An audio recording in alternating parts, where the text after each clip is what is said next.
আজ আমি তোমাদের সঙ্গে এমন একটা মিষ্টির রেসিপি শেয়ার করব বন্ধুরা, মুগ ডালের, যেটা তোমরা যে কোনো মিষ্টিকে ছেড়ে এই মিষ্টিটা খেতে চাইবে। গোলাপ জামুনের স্বাদকেও কিন্তু হার মানিয়ে দিই। তো চলো কীভাবে বানিয়েছি দেখতে থাকো। নমস্কার, আমি সোনু সোনকে সকলকে স্বাগত জানিয়ে আজ তোমাদের সঙ্গে মুগ ডালের একটা মুগ রসের বড়ার রেসিপি শেয়ার করব বন্ধুরা। চলো দেখতে থাকো। এখানে এক বাটি মুগকে আমি ভিজিয়ে রেখেছিলাম 1 ঘন্টা। তারপর এর মধ্যে আমি ভালো করে ধুয়ে পরিষ্কার করে ডালটাকে মিক্সির জারের মধ্যে 4 চামচ ছানা দিয়ে আমি এটাকে মিক্সিতে একটু ঘুরিয়ে পেস্ট বানিয়ে নিয়েছি। তোমাদের কাছে পনির থাকলেও তোমরা কিন্তু এখানে ব্যবহার করতে পারো, তবে পনিরটা আমি পরিমাপটা বলে দিচ্ছি বন্ধুরা। আমি এখানে 1 বাটি ডাল নিয়েছি আর 4 থেকে 5 চামচ আমি ছানা নিয়েছি। সেরকম তোমরাও যে পরিমাণে ডালটা নেবে তার হাফের হাফ কিন্তু পনিরটা দিয়ে দেবে। এতে করে কিন্তু খেতে খুব সুস্বাদু হয় আর খুব সুন্দর হয় মিষ্টিগুলো।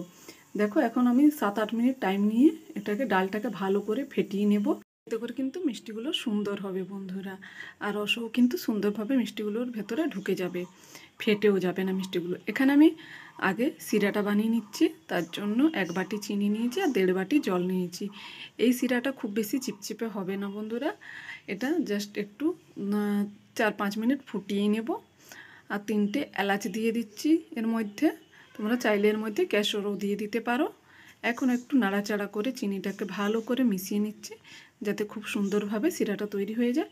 তো সিরাটা আমার হয়ে গেছে। দেখো, খুব বেশি চিপচিপে হয়নি, একটু খালি চিপচিপে হলেই হবে। এই দেখো, হাতের মধ্যে এরকম হলেই হবে, তবে কোনো তার হবে না, হালকা এরকম হলেই জানবে সিরাটা তৈরি হয়ে গেছে। সিরাটা হয়ে গেছে, এখন আমি সাইডে রেখে দিচ্ছি। তারপর একটা কড়া বসিয়ে এর মধ্যে কিছুটা তেল দিয়ে দিচ্ছি গরম হতে, রিফাইন্ড অয়েল, অল্প 1 চিমটি লবণ দিয়ে দিচ্ছি ব্যাটারটার মধ্যে, ডালের ব্যাটারের মধ্যে ভালো করে মিশিয়ে আবারও একটু ফেটিয়ে নিচ্ছি। আর দেখুন ডালের বাটাটা কত সুন্দর ফ্লফি হয়ে গেছে। এইভাবে কিন্তু বুঝতে পারবেন যে এটা দেওয়ার জন্য ঠিকমতো হয়ে গেছে ব্যাটারটা। এখন আমি দেখুন তেলের মধ্যে একটু দিয়ে দেখে নিচ্ছি যে তেলটা ঠিকমতো গরম হয়েছে কিনা। তেলটা কিন্তু আমার গরম হয়ে গেছে। তো এখন আমি চামচে করে এরকম একটু করে বেটার নেব আর লম্বা করে আমি একটু দিয়ে দেবো, তবে খুব বেশি লম্বা করে দেব না। এগুলো কিন্তু এইভাবে লম্বা করে একটু দিলে এগুলো আপনা আপনি শেপ নিয়ে নেবে একটা সুন্দরভাবে। তো সবগুলোকেই আমি এরকম চামচের সাহায্যে অল্প অল্প করে ব্যাটার দিয়ে এগুলোকে ভেজে নেব। একটা পিঠ ভালো করে ভেজে উল্টে পাল্টে নিয়ে তারপর উপর পিঠটা ভাজবো। তবে তার আগে উপর দিয়ে ঝাঁঝরি দিয়ে একটু হালকা উপর দিয়ে তেল দিয়ে দিচ্ছি। এতে এগুলো আবার মানে ডবল হয়ে যায় ফুলে। এগুলো ভাজতে কিন্তু খুব বেশি সময়ও লাগে না, আর আঁচটা লো টু মিডিয়াম আছে আমি এগুলোকে ভেজে নিচ্ছি। একটা পিঠ আমি এরকম দেখুন যখনই কড়া থেকে উঠে আসছে তখনই এরকম উল্টে দিচ্ছি। এইভাবে উল্টে পাল্টে এগুলোকে একটু সময় নিয়ে এগুলো ভেজে নিলেই কিন্তু লাল লাল হয়ে যাবে। যখন গোল্ডেন কালার হবে তখন এগুলোকে উঠিয়ে নেবেন।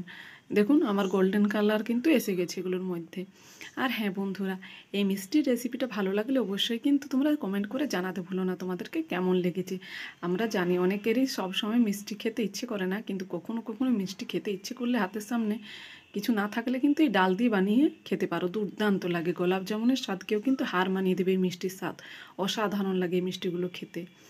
একবার ট্রাই করে দেখো, তাহলে কিন্তু বুঝতে পারবে এই মিষ্টিটা কতটা সুস্বাদু হয়।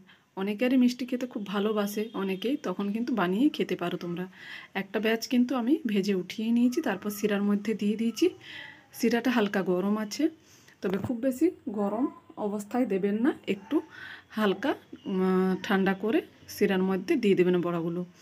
এখন আমি আর এক ঝাঁক বানিয়ে দিয়ে দিচ্ছি। এইভাবে আমি পুরো বানিয়ে নেব সবগুলো বানানো দেখুন আমার হয়ে গেছে। এখন আমি এর মধ্যে শিরার মধ্যে দিয়ে একটু নাড়াচাড়া করে মিশিয়ে নিয়ে এটাকে কিছুক্ষণ রেখে দিলে ভালো হয় বন্ধুরা। তবে আমি বেশ কিছুক্ষণ রাখছি না, তোমরা কিন্তু সময় নিয়ে একটু 30 মিনিটের মতো এগুলোকে ঢেকে রেখে দেবে, তাহলে সুন্দরভাবে রস ঢুকে যাবে।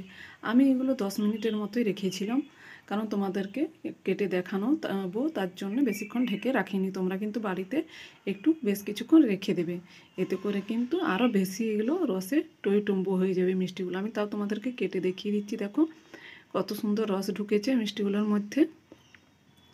বেশিক্ষণ রাখিনি, তাও কিন্তু সুন্দরভাবে এর মধ্যে রস ঢুকে গেছে। তাই এই মিষ্টি রেসিপিটা বা রস বড়া রেসিপিটা ভালো লাগলে বন্ধুরা অবশ্যই চ্যানেলটি লাইক শেয়ার সাবস্ক্রাইব করতে ভুলো না। আর কেমন লেগেছে কমেন্ট করে জানাতে ভুলো না বন্ধুরা, তোমাদের কমেন্টের অপেক্ষায় থাকলাম। আর তোমরা যদি কেউ বাড়িতে বানিয়ে থাকো তাহলে অবশ্যই জানাতে ভুলো না। আবার নতুন রেসিপিতে দেখা হবে তোমাদের সঙ্গে। সবাই ভালো থাকবে, সুস্থ থাকবে।